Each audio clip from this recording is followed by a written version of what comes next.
ಅಯ್ಯ ಎನಗೆ ಶ್ರೀ ವಿಭೂತಿಯೇ ಮನೆ ದೈವ, ಅಯ್ಯ ಎನಗೆ ಶ್ರೀ ವಿಭೂತಿಗೆ ಮನದೈವ, ಅಯ್ಯ ಎನಗೆ ಶ್ರೀ ವಿಭೂತಿಗೆ ಸರ್ವಕಾರಣ, ಅಯ್ಯ ಎನಗೆ ಶ್ರೀ ವಿಭೂತಿಯೇ ಸರ್ವಸಿದ್ಧಿ, ಅಯ್ಯ ಎನಗೆ ಶ್ರೀ ವಿಭೂತಿಯೇ ಸರ್ವವಶ್ಯ, ಅಯ್ಯ ಕೂಡಲ ಚನ್ನ ಸಂಗಮ ದೇವ ಶ್ರೀ ಮಹಾವಿಭೂತಿ ಎಂಬ ಪರಂಜ್ಯೋತಿ ನೀವಾದಿರಾಗಿ ಎನಗೆ ವಿಭೂತಿಯೇ ಸರ್ವಸಾಧನ.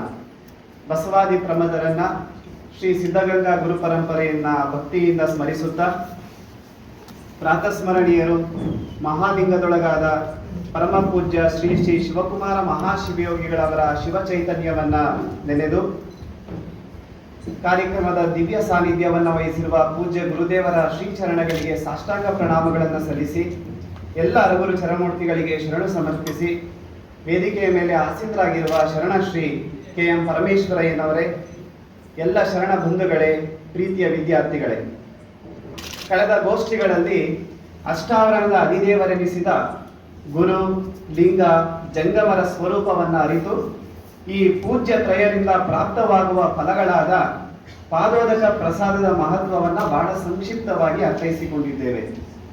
ಇಂದು ಮುಂದುವರಿದ ಭಾಗದಲ್ಲಿ ಉಪಾಸನಾ ವಸ್ತುಗಳಾದ ವಿಭೂತಿ ರುದ್ರಾಕ್ಷಿ ಮಂತ್ರಗಳಲ್ಲಿ ಪರಂಜ್ಯೋತಿ ಪ್ರಕಾರ ಸ್ವರೂಪವನ್ನು ಸಾಕ್ಷಾತ್ಕರಿಸಿಕೊಳ್ಳಲು ಪ್ರಥಮ ಸಾಧನವಾದ ವಿಭೂತಿಯ ಮಹತ್ವವನ್ನು ಈ ಗೋಷ್ಠಿಯಲ್ಲಿ ಬಹಳ ಸಾವಧಾನದಿಂದ ತಿಳಿದುಕೊಳ್ಳೋಣ.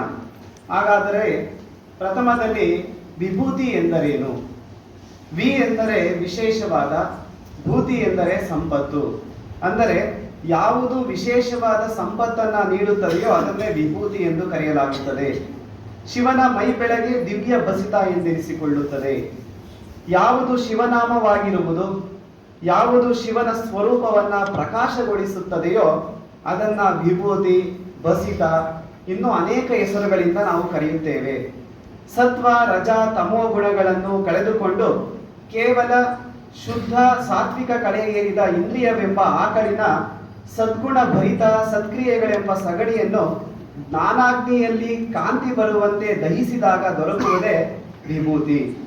ಹಾಗಾದರೆ ಇಂತಹ ವಿಭೂತಿಯಲ್ಲಿರುವಂತಹ ವಿಧಗಳು ಯಾವ್ಯಾವು? ಅಷ್ಟಾವರಣಗಳಲ್ಲಿ ಒಬ್ಬನೇ ಗುರುವು ತನ್ನ ಕಾರ್ಯಭೇದದಿಂದ 3 ಗುರುವಾಗುವಂತೆ, ಒಂದೇ ಲಿಂಗ 3 ಲಿಂಗಗಳಾಗುವಂತೆ, ಒಬ್ಬನೇ ಜಂಗಮ 3 ಭೇದಗಳಾಗುವಂತೆ, ಒಂದೇ ಪಾದೋದಕ ದಶವಿಧ ಪಾದೋದಕವಾಗುವಂತೆ, ಒಂದೇ ಪ್ರಸಾದ ಏಕಾದಶ ಪ್ರಸಾದವಾಗುವಂತೆ, ಶಿವನ ಸದ್ಯೋಜಾತಾದಿ ಪಂಚಮುಖಗಳಿಂದ ಹುಟ್ಟಿದ ನಂದಿ ಮೊದಲಾದ ಗೋವುಗಳ ಗೋಮಯ ಅಂದರೆ ಸಗಣಿ, ಈ ಸಗಣಿಯ ಸಂಬಂಧದ ಆಧಾರದ ಮೇಲೆ ವಿಭೂತಿಯು 5 ವಿಧ ಎಂದು ಹೇಳಿದರೂ ಅದಕ್ಕಿಂತ ಮುಖ್ಯವಾಗಿ ಆ ವಿಭೂತಿಯಲ್ಲಿ ಇರುವ 5 ಗುಣಗಳಿಂದ 5 ವಿಧಗಳಾಗುತ್ತದೆ. ಅವುಗಳೆಂದರೆ ವಿಭೂತಿ, ಬಸಿತ, ಭಸ್ಮ, ಕ್ಷಾರ, ರಕ್ಷ. ಮತ್ತೊಮ್ಮೆ ಆ 5 ಗುಣಗಳಿಂದ ಆಗುವಂತಹ 5 ವಿಧವಾಗಿರುವಂತಹ ಈ ವಿಭೂತಿಯ ವಿಭಾಗಗಳು: ಮೊದಲನೆಯದು ವಿಭೂತಿ, ಎರಡನೆಯದು ಬಸಿತ, ಮೂರನೆಯದು ಭಸ್ಮ, ನಾಲ್ಕನೆಯದು ಕ್ಷಾರ, ಮತ್ತೆ 5ನೆಯದು ರಕ್ಷ. ಈಗಾಗಲೇ ನಿಮಗೆ ತಿಳಿಸಿರುವಂತೆ 5 ಗುಣಗಳಿಂದ 5 ವಿಧವಾಗಿರುವಂತಹ ವಿಭೂತಿಯನ್ನು ನಾವು ಕಾಣ್ತೀವಿ. ಹಾಗಾದ್ರೆ ಆ 5 ಗುಣಗಳು ಯಾವ್ಯಾವು? ಭೂತಿ ಹೇತುತ್ವಾದ್ ವಿಭೂತಿ. ಇಲ್ಲಿ ಭೂತಿ ಎಂದರೇನು? ಅಣಿಮಾದಿ ಅಷ್ಟೈಶ್ವರ್ಯಗಳನ್ನ ಕೊಡುವುದನ್ನ ನಾವು ವಿಭೂತಿ ಎಂದು ಕರೆಯಲಾಗುತ್ತದೆ. ಹಾಗಾಗಿ ಇದನ್ನ ಭೂತಿ ಹೇತುತ್ವ ವಿಭೂತಿ ಎಂದು ಕರೆಯಲಾಗುತ್ತದೆ. ಇನ್ನ ಬಸಿತ, ತತ್ವ ಭಾಸನಾತ್ ಬಸಿತಂ ಅಂತ ಕರಿತೀವಿ. ತತ್ವ ಅಂದ್ರೆ ಇಲ್ಲಿ ಯಾವುದು? ಶಿವತತ್ವ ಆಗಿರ್ಬೋದು ಅಥವಾ ಲಿಂಗ ತತ್ವ ಆಗಿರ್ಬೋದು. ಭಾಸನಾತ್ ಅಂದ್ರೆ ಪ್ರಕಾಶಪಡಿಸುವುದೇ. ಶಿವತತ್ವ ಅಥವಾ ಲಿಂಗ ತತ್ವವನ್ನ ಯಾವುದು ಪ್ರಕಾಶಪಡಿಸುತ್ತದೆಯೋ ಅದನ್ನ ಭಸಿತ ಅಂತ ಕರಿತೀವಿ. ತತ್ವ ಭಾಸನ ಭಸಿತಂ. ಇನ್ನ ಭಸ್ಮ, ಪಾಪಾನಾಂ ಭಸ್ಯನಾತ್ ಭಸ್ಮಂ ಅಂತ ಕರಿತೀವಿ. ಅಂದರೆ ಮನೋವಾಕ್ ಕಾಯಗಳಿಂದ ಮಾಡಿದ ಪಾಪವನ್ನ ಯಾವುದು ಎದುರಿಸುತ್ತದೆಯೋ ಅದನ್ನ ಭಸ್ಮ ಅಂತ ಕರೆಯಲಾಗುತ್ತದೆ. ಪಾಪನಾಂ ಭಸ್ಯನಾತ್ ಭಸ್ಮಂ ಅಂತ ಕರಿತೀವಿ. ಇನ್ನ 4ನೆಯದು ಕ್ಷಾರ. ಆಪದಾಂ ಕ್ಷರಣಾತ್ ಕ್ಷಾರಂ ಅಂತ ಕರಿತೀವಿ ನಾವು. ಅಂದ್ರೆ ಯಾವುದು ಕಷ್ಟಗಳನ್ನ ತಾಪತ್ರಯಗಳನ್ನ ನಾಶ ಮಾಡುತ್ತದೆಯೋ ಅದನ್ನ ಕ್ಷಾರ ಎಂದು ಕರೆಯಲಾಗುತ್ತದೆ. ಆಪದಾಂ ಕ್ಷರಣಾತ್ ಕ್ಷಾರಂ. ಇನ್ನ 5ನೆಯದು ರಕ್ಷ. ಸರ್ವಭೂತೇಭ್ಯ ರಕ್ಷಣಾತ್ ರಕ್ಷಾ. ಎಲ್ಲ ವಿಧವಾದ ಗ್ರಹ ಪೀಡೆಗಳಿಂದ ರಕ್ಷಿಸುವುದೇ ರಕ್ಷಾ. ಸರ್ವಭೂತೇಭ್ಯ ರಕ್ಷಣಾತ್ ರಕ್ಷಾ ಎಂದು ಕರೆಯಲಾಗುತ್ತದೆ. ಹೀಗೆ ಅಷ್ಟೈಶ್ವರ್ಯ ಸಿದ್ಧಿ, ಲಿಂಗ ತತ್ವದ ಅರಿವು, ಪಾಪ ಕರ್ಮಗಳಿಂದ ನಿರ್ಭೀತಿ, ತಾಪತ್ರಯಗಳ ನಾಶ, ಗ್ರಹ ಪೀಡಾದಿಗಳಿಂದ ರಕ್ಷಣೆ, ಈ 5 ಪ್ರಯೋಜನಗಳು ಶ್ರದ್ಧೆಯಿಂದ ಮಂತ್ರಪೂರ್ವಕವಾಗಿ ನಿರಂತರವಾಗಿ ವಿಭೂತಿ ಧಾರಣೆ ಮಾಡುವುದರಿಂದ ನಮಗೆ ಪ್ರಾಪ್ತವಾಗುತ್ತದೆ. ಹಾಗಾಗಿ ಇಂತಹ ಭಸ್ಮವನ್ನ ತಯಾರಿಸುವಂತಹ ವಿಧಾನಗಳು ಯಾವ್ಯಾವು? ಪ್ರಮುಖವಾಗಿ ನಾವು 4 ವಿಧಾನಗಳನ್ನು ಇಲ್ಲಿ ಗಮನಿಸಬಹುದು.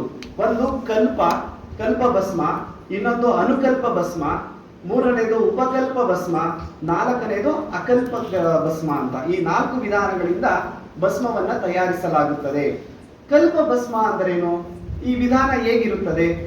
ಕರುವು ಇದ್ದ ಆಕಳು ಸಗಣಿಯನ್ನು ಹಾಕುವ ಗಳಿಗೆಯನ್ನು ನಾವು ಗುರುತಿಸಬೇಕು. ಮೊದಲು ಅದು ಭೂಮಿಗೆ ಬೀಳುವ ಮೊದಲೇ ಮಂತ್ರಪೂರ್ವಕವಾಗಿ ಅದನ್ನ ಹಿಡಿದು ಅದನ್ನ ಒಣಗಿಸಿ ಅಗ್ನಿಯಲ್ಲಿ ಸುಟ್ಟು ಮೂಲ ಮಂತ್ರದಿಂದ ಪರಿಶೋಧಿಸಿ ತಯಾರಿಸುವುದೇ ಕಲ್ಪ ಭಸ್ಮ ಎಂದು ಎನಿಸಿಕೊಳ್ಳುತ್ತದೆ.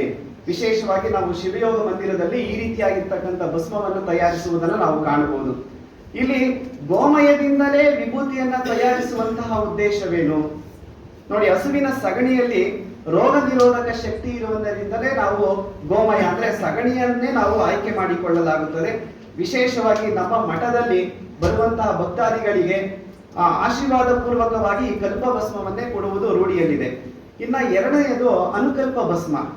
ಅರಣ್ಯದಲ್ಲಿ ಬಿದ್ದಿರುವಂತಹ ಸಗಣಿಯನ್ನ ಆರಿಸಿ ತಂದು ಅದನ್ನ ಚೆನ್ನಾಗಿ ಕುಟ್ಟಿ ಪುಡಿ ಮಾಡಿ ಮತ್ತೆ ಅದನ್ನ ಶಿವಮಂತ್ರದಿಂದ ಅಗ್ನಿಯಲ್ಲಿ ದಹಿಸಿ ಮೂಲ ಮಂತ್ರದಿಂದ ಶೋಧಿಸಿ ತಯಾರಿಸುವುದೇ ಅನುಕಲ್ಪ ಭಸ್ಮ. ಇನ್ನ 3ನೇದು ವಿಧಾನ ಉಪಕಲ್ಪ ಭಸ್ಮ.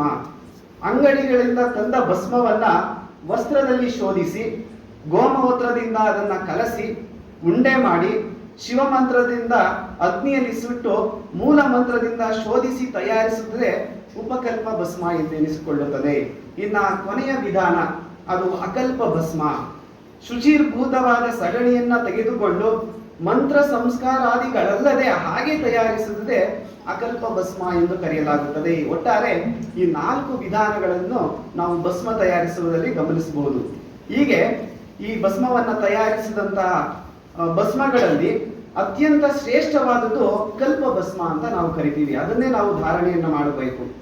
ಒಂದು ವೇಳೆ ಈ ಕಲ್ಪ ಭಸ್ಮ ದೊರೆಯದಿದ್ದಾಗ ಅದಕ್ಕೆ ಪರಿಹಾರ ಏನು? ನಾವು ಯಾವುದೇ ಭಸ್ಮವನ್ನ ನಾವು ಧರಿಸಬಹುದು. ಆದರೆ ಧರಿಸುವ ಮುನ್ನ ಗುರುವಿನ ಪಾದೋದಕ ಮತ್ತು ಮಂತ್ರ ಸಂಸ್ಕಾರದಿಂದ ಶುದ್ಧಗೊಳಿಸಿ ಅದನ್ನ ಧರಿಸಿಕೊಳ್ಳಬೇಕು. ಇದು ವಿಶೇಷವಾಗಿ ನಾವು ಗಮನಿಸಬೇಕಾಗಿರ್ತಕ್ಕಂಥ ಅಂಶ. ಇನ್ನ ಭಸ್ಮ ಧಾರಣೆ, ನಾವೆಲ್ಲರೂ ಸಹ ಭಸ್ಮವನ್ನ ಧಾರಣೆ ಮಾಡ್ತೀವಿ.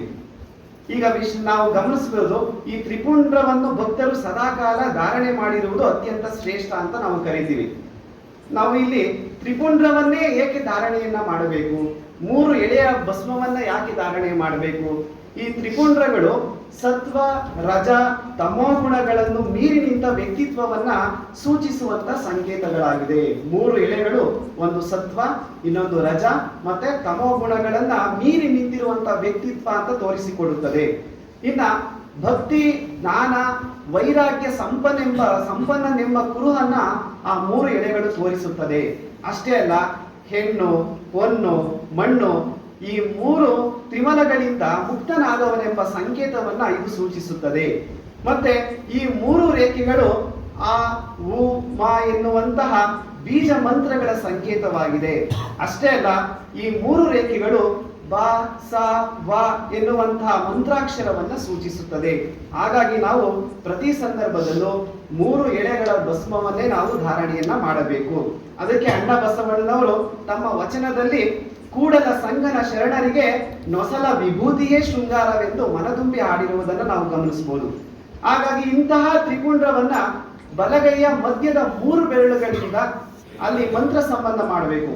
ಇಲ್ಲ ಅಕಾರ, ಉಕಾರ, ಮಕಾರ ಸಂಬಂಧ ಇರ್ಬೋದು, ಅಥವಾ ಬಾ ಸಾವ ಅಂತಕ್ಕಂಥ ಈ ಮಂತ್ರ ಸಂಬಂಧಿಸಿ ಮಸ್ತಕ, ಹಣೆ ಮೊದಲಾದ ಸ್ಥಾನಗಳಲ್ಲಿ ಧರಿಸುವುದು ಇದು ರೂಢಿಯಲ್ಲಿದೆ ನಮಗೆ.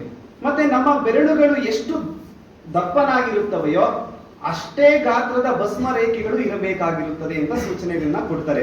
ಮತ್ತೆ ಹಣೆಯು ಎಷ್ಟು ಅಗಲವಾಗಿದೆಯೋ ಅಷ್ಟು ಅಗಲವಾಗಿ ಈ ಭಸ್ಮವನ್ನ ಧರಿಸಬೇಕು. ಮತ್ತೆ ಒಂದು ಕಿವಿಯಿಂದ ಇನ್ನೊಂದು ಕಿವಿಯವರೆಗೆ ಮುಟ್ಟುವ ರೀತಿಯಲ್ಲಿ ಹಣೆಯಲ್ಲಿ ವಿಶಾಲವಾಗಿ ಈ ಭಸ್ಮವನ್ನ ಧರಿಸಬೇಕು ಎಂದು ತಿಳಿಸುತ್ತಾರೆ. ಹಾಗೆ ಇಂಥ ಭಸ್ಮಧಾರಣೆಯ ಸ್ಥಳಗಳು ಎಷ್ಟು? ಸಾಕಷ್ಟು ಒಬ್ಬೊಬ್ಬರು ಒಂದೊಂದು ರೀತಿಯಾಗಿರುವಂತಹ ಅಭಿಪ್ರಾಯವನ್ನ ವ್ಯಕ್ತಪಡಿಸ್ತಾರೆ. ನಮ್ಮ ಮೈಲಾರ ಬಸವಲಿಂಗ ಶರಣರು ಚಿನ್ಮಯಾನುಗ್ರಹವಾದವರು, ಅಂದ್ರೆ ಜಂಗಮ ದೀಕ್ಷೆಯನ್ನ ಪಡೆದವರು, ಪ್ರಮುಖವಾಗಿ 48 ಸ್ಥಾನಗಳಲ್ಲಿ ಈ ಭಸ್ಮವನ್ನ ಧರಿಸಬೇಕು ಎನ್ನುವಂತಹ ಸೂಚನೆಯನ್ನು ನೀಡ್ತಾರೆ. ಇನ್ನು ಗುರು ದೀಕ್ಷೆಯಾಗದವರು 5 ಅಥವಾ 16 ಸ್ಥಾನಗಳಲ್ಲಿ ಭಸ್ಮವನ್ನ ಧಾರಣೆಯನ್ನ ಮಾಡಬೇಕು ಅಂತ ಒಬ್ಬೊಬ್ರು ಒಂದೊಂದು ರೀತಿಯಾಗಿರ್ತಕ್ಕಂಥ ಅಭಿಪ್ರಾಯವನ್ನು ವ್ಯಕ್ತಪಡಿಸ್ತಾರೆ. ಇನ್ನ ಪ್ರಮುಖವಾಗಿ ಗುರು ದೀಕ್ಷೆಯನ್ನ ಪಡೆದುಕೊಂಡಿರುವವರು ಇವರು ವಿಶೇಷವಾಗಿ 32 ಸ್ಥಾನಗಳಲ್ಲಿ ವಿಭೂತಿಯನ್ನ ಧಾರಣೆಯನ್ನ ಮಾಡಬೇಕು ಅಂತ ನಮ್ಗೆ ಅಪ್ಪಣೆಯನ್ನ ನೀಡಿದ್ದಾರೆ. ಮತ್ತೆ ಇಲ್ಲಿ ಗಮನಿಸಬೇಕು, ಈ ವಿಭೂತಿಯನ್ನ ಧಾರಣೆ ಮಾಡಬೇಕಾದ್ರೆ ಪಾದೋದಕ ಮಂತ್ರ ಮತ್ತು ಶ್ರೀ ಗುರುವಿನ ಕರುಣಾ ಪೂರಿತವಾದ ಕ್ರಿಯಾಭಸ್ಮದ ಕಣಗಳು ಕೆಳಗೆ ಬೀಳದಂತೆ ಬಹಳ ಎಚ್ಚರಿಕೆಯನ್ನ ವಹಿಸಬೇಕು. ಭಸ್ಮದ ಕಣಗಳಲ್ಲಿ ದಿವ್ಯ ಶಕ್ತಿ ಇರುತ್ತದೆ. ಭಸ್ಮವನ್ನ ಧರಿಸುವಾಗ ಸದ್ಭಾವನೆಯಿಂದ ಮತ್ತು ಸಾವಧಾನದಿಂದ ನಾವು ಭಸ್ಮವನ್ನ ಧಾರಣೆಯನ್ನ ಮಾಡಬೇಕು. ಇನ್ನ ವಿಭೂತಿಯ ಮಹತ್ವ. ವಿಭೂತಿಯು ಪ್ರಾಕೃತಿಕ ಗುಣಗಳಾದ ರಜ ತಮ ಗುಣಗಳನ್ನು ಅಳಿಸಿ ಹಾಕುತ್ತದೆ. ವಿಶೇಷವಾಗಿ ಸಂಸಾರ ಸಾಗರ ದಾಟಿಸಿ ಕೈವಲ್ಯ ಫಲವನ್ನು ನಮಗೆ ನೀಡುತ್ತದೆ. ಪಾಪ ಸಂಹಾರ ಮಾಡಿ ಮುಕ್ತಿಗೆ ಸಾಧನವಾಗುತ್ತದೆ. ಬಸವಣ್ಣನವರು ತಮ್ಮ ವಚನದಲ್ಲಿ ವಿಭೂತಿಯ ಮಹತ್ವವನ್ನ ಈ ರೀತಿಯಾಗಿ ವಿವರಿಸಿದ್ದಾರೆ. ಸಕಲ ಕ್ರಿಯೆಗಳಿಗಿದು ಕವಚ, ಸಕಲ ವಶ್ಯಕ್ಕಿದು ಶುಭ ತಿಲಕ, ಸಕಲ ಸಂಪದಕ್ಕೆ ತಾಣವಿದು, ಅಘಟಿತ ಗಣಿತವೆನಿಸುವ ಅನುಪಮ ತ್ರಿಪುಂಡ್ರ, ಅಣು ಮಾತ್ರ ವಿಭೂತಿಯ ಪಣಿಯೊಳಡೆ ಎಣಿಕೆ ಇಲ್ಲದ ಭವಪಾಶ ಪರಿವುದು, ತ್ರಿನಯನ ನೀನೊಲಿದು ಧರಿಸಿದೆ ಎಂದೇನೆ ಆನು ಧರಿಸಿ ಬದುಕಿದೆ ಕೂಡದ ಸಂಗಮ ದೇವ ಅಂತಕ್ಕಂಥ ಮಾತನ್ನ ವ್ಯಕ್ತಪಡಿಸುತ್ತಾರೆ. ಇನ್ನ ತೋಂಟದ ಸಿದ್ಧಲಿಂಗೇಶ್ವರರು ತಮ್ಮ ವಚನದಲ್ಲಿ ಅನಾದಿ ಶಾಶ್ವತ ನಿತ್ಯ ಪರಶಿವ ತಾನೇ ನೋಡ ಶ್ರೀ ವಿಭೂತಿ, ಪರಶಿವನ ಪರಮ ಚೈತನ್ಯ ಚಿತ್ ಸ್ವರೂಪ ನೋಡ ವಿಭೂತಿ, ಚಿದಂಗ ವೃಷಭಾಕಾರ ನೋಡ ವಿಭೂತಿ, ಆ ಚಿದ್ಭಸ್ಮವನ್ನೇ ಧರಿಸಿಪ್ಪೆನಯ್ಯ ನೀನೊಲಿದು ಧರಿಸಿದ ಪರಮ ಪಾವನ ಚಿದ್ಭಸ್ಮವನ್ನೇ ನಾನು ಸರ್ವಾಂಗದಲ್ಲಿ ಧರಿಸಿ ಸರ್ವಾಂಗವೆಲ್ಲವೂ ಶಿವಮಯವಾಗಿದ್ದೆನು ನೋಡ ಮಹಾಲಿಂಗ ಗುರು ಶಿವ ಸಿದ್ದೇಶ್ವರ ಪ್ರಭುವೇ ಎಂದಿದ್ದಾರೆ. ಇನ್ನ ವೈರಾಗ್ಯ ನಿಧಿ ಅಕ್ಕ ಮಹಾದೇವಿಯವರಿಗೆ ರಕ್ಷಾ ಕವಚ ವಿಭೂತಿಯೇ ಆಗಿತ್ತು ಅನ್ನೋದೆಲ್ಲ ನಾವೆಲ್ಲ ಮನಗಂಡಿದ್ದೇವೆ. ಇನ್ನೊಂದು ಕಡೆ ಸರ್ವತೀರ್ಥೇಶು ಯತ್ ಪುಣ್ಯಂ ಸರ್ವಯಜ್ಞೇಶು ಯತ್ ಫಲಂ ತತ್ಫಲಂ ಕೋಟಿ ಗುಣಿತಂ ಭಸ್ಮ ಸ್ನಾನಂ ನ ಸಂಶಯ ಎಂದು ಕರೆಯುತ್ತಾರೆ. ಅಂದರೆ ಸರ್ವ ತೀರ್ಥಗಳಲ್ಲಿ ಮುಳುಗುವುದರಿಂದ ಯಾವ ಪುಣ್ಯ ಫಲವು ಲಭ್ಯವಾಗುತ್ತದೆಯೋ, ಎಲ್ಲ ರೀತಿಯ ಹೋಮ ಹವನಗಳಲ್ಲಿ ಸಿಗುವ ಫಲವು ಯಾವುದಿದೆಯೋ ಆ ಎಲ್ಲ ಫಲವನ್ನು ಕೋಟಿಯಿಂದ ಗುಣಿಸಿದರೆ ನಮಗೆ ಎಷ್ಟು ಫಲ ಲಭಿಸುವುದೋ ಅಷ್ಟು ಫಲ ಭಸ್ಮ ಸ್ನಾನದಿಂದ ಲಭ್ಯವಾಗುತ್ತದೆ ಎಂದು ಅನೇಕ ಆಗಮಗಳಲ್ಲಿ ಈ ವಿಚಾರವನ್ನು ಉಲ್ಲೇಖ ಮಾಡಲಾಗಿದೆ. ನಮ್ಮ ಜನಪದರು ಅತ್ಯಂತ ಮನೋಜ್ಞವಾಗಿ ಈ ವಿಭೂತಿ ಬಗ್ಗೆ ಉಲ್ಲೇಖ ಮಾಡಿದ್ದಾರೆ. ಹಚ್ಚ ಹಣೆಯ ಮ್ಯಾಲ ಬಟ್ಟಿನ ವಿಭೂತಿ, ಇಚ್ಛೆಯ ಲಿಂಗ ಎದಿಮ್ಯಾಲ, ಇಚ್ಛೆಯ ಲಿಂಗ ಎದಿಮ್ಯಾಲ ಇದ್ದಾರ ಕಿಚ್ಚಿನ ಬೆಂಕಿ ತುಳಿದೇನು ಅನ್ನುವಂತಹ ಮಾತನ್ನು ಹೇಳಿದ್ದಾರೆ. ಹಣೆಯ ಮೇಲೆ ವಿಭೂತಿ, ಎದೆಯ ಮೇಲೆ ಇಷ್ಟಲಿಂಗವಿದ್ದರೆ ಸಾಕು, ಕಷ್ಟ ಕಾರ್ಪಣ್ಯಗಳ ಬೆಂಕಿಯನ್ನು ದಾಟುತ್ತೇವೆ ಎನ್ನುವಂತಹ ಮಾತನ್ನ ನಮ್ಮ ಜನಪದರು ತಮ್ಮದೇ ಆದಂತಹ ಶೈಲಿಯಲ್ಲಿ ವಿವರಿಸಿದ್ದಾರೆ. ಇತ್ತೀಚಿನ ದಿನಗಳಲ್ಲಿ ಈ ದಿವ್ಯ ಭಸ್ಮದಲ್ಲಿ ಅತ್ಯಂತ ವೈಜ್ಞಾನಿಕ ಸತ್ಯತೆಯನ್ನು ಸಂಶೋಧಿಸುತ್ತಿರುವುದು ಸಂತತ ಸಂಗತಿಯಾಗಿದೆ. ಮೆದುಳಿಗೆ ಬೇಕಾಗುವ ಕ್ಯಾಲ್ಸಿಯಂ ಅಂತಹ ಅಂಶಗಳು ಈ ವಿಭೂತಿಯಿಂದ ದೊರೆಯುತ್ತದೆ. ಹಣೆಯು ಭಸ್ಮವನ್ನ ಹೀರಿಕೊಂಡು ಸಣ್ಣ ಮೆದುಳನ್ನ ಸಶಕ್ತವಾಗಿಸುವಂತೆ ಮಾಡುತ್ತದೆ. ಅನೇಕ ಚರ್ಮ ರೋಗಗಳು ನಿವಾರಣೆಯನ್ನ ಮಾಡುವಂತೆ ಮಾಡುತ್ತದೆ. ಭಸ್ಮ ಧಾರಣೆಯು ಬುದ್ಧಿಯು ಚುರುಕು ಮಾಡುವುದರಲ್ಲಿ ಮಹತ್ವದ ಪಾತ್ರವನ್ನು ವಹಿಸುತ್ತದೆ. ವಿಶೇಷವಾಗಿ ಭಸ್ಮಧಾರಿಯ ಮುಖ ಶಿವ ತೇಜಸ್ಸಿನಿಂದ ಕೂಡಿರುತ್ತದೆ. ನಮ್ಗೆಲ್ಲ ಗೊತ್ತಿರುವಂತಹ ಒಬ್ಬ ವ್ಯಕ್ತಿ ಅಂದ್ರೆ BD ಜತ್ತಿಯವರು. ಅವರು ಉಪರಾಷ್ಟ್ರಪತಿಯಂತಹ ಉನ್ನತ ಹುದ್ದೆಯನ್ನು ಅಲಂಕರಿಸಿದ್ದರೂ ಸದಾಕಾಲ ವಿಭೂತಿಧಾರಿಯಾಗಿರುತ್ತಿದ್ದರು. ಅದನ್ನು ನಾವೆಲ್ಲರೂ ಗಮನಿಸಬೇಕು. ಮತ್ತೆ ವಿಭೂತಿಯ ವೈಜ್ಞಾನಿಕ ಅಂಶಗಳನ್ನು ಕುರಿತು ಶರಣಶ್ರೀ ನಾಗಲೋಟಿ ಮಠದವರು ಸಾಕಷ್ಟು ಸಂಶೋಧನೆಯನ್ನ ಮಾಡಿದ್ದಾರೆ. ಹೀಗೆ ವಿಭೂತಿಯು ತಾತ್ವಿಕವಾಗಿ ಮತ್ತು ವೈಜ್ಞಾನಿಕವಾಗಿ ಸಾಧಕನ ರಕ್ಷಾ ಕವಚವಾಗಿ ಅಷ್ಟಾವರಣದಲ್ಲಿ ಒಂದಾಗಿದೆ ಎಂದು ಹೇಳುತ್ತಾ ಈ ನನ್ನ ಎರಡು ಮಾತುಗಳನ್ನು ಪರಮ ಪೂಜ್ಯರ ಶ್ರೀಪಾದಗಳಿಗೆ ಸಮರ್ಪಿಸಿ ಮತ್ತೊಮ್ಮೆ ಎಲ್ಲರಿಗೂ ಶರಣ ಸಮರ್ಪಿಸಿ ವಿರಮಿಸುತ್ತೇನೆ. ಎಲ್ಲರಿಗೂ ಶರಣು ಶರಣ.